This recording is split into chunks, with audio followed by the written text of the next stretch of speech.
বীরভূমেও শুরু হয়েছে নবম দফার দুয়ারে সরকার শিবির। সারা রাজ্যের সাথে বীরভূমেও 24শে জানুয়ারি থেকে নবম দফার দুয়ারে সরকার শিবির শুরু হয়েছে।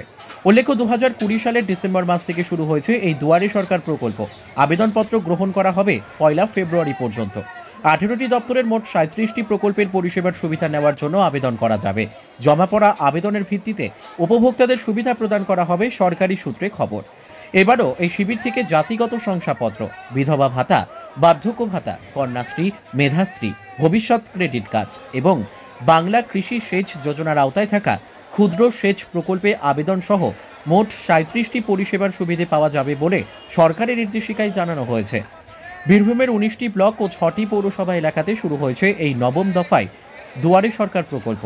ইলামবাজার ব্লকের জয়দেবে কেন্দুলির বাউল মঞ্চে আজ 29শে জানুয়ারি দুয়ারে সরকার প্রকল্পের সেই ছবি ধরা পড়েছে ক্যামেরায়।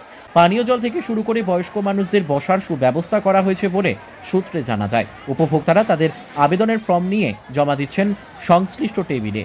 সমস্ত রকম বিশৃঙ্খলা রাতে জয়দেব কেন্দুলির প্রশাসনের পক্ষ থেকে কঠোর নজরদারি রাখা হয়।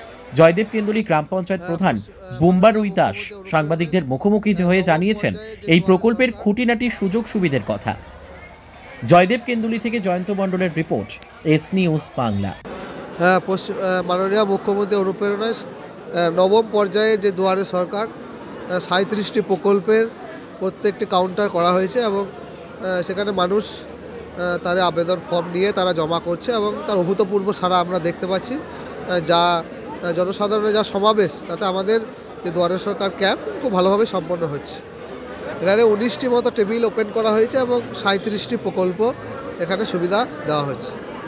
সাধারণ মানুষ আগামী দিনে বার্তা যাতে সমস্যা কোনো মানুষের থাকবে না এবং আগামী পরবর্তী ক্ষেত্রে আরও যে দুয়ারে সরকার, সেখানে আশা করছি সব মানুষের সমস্যার সমাধান আমাদের সরকার থেকে করে দেওয়া হবে।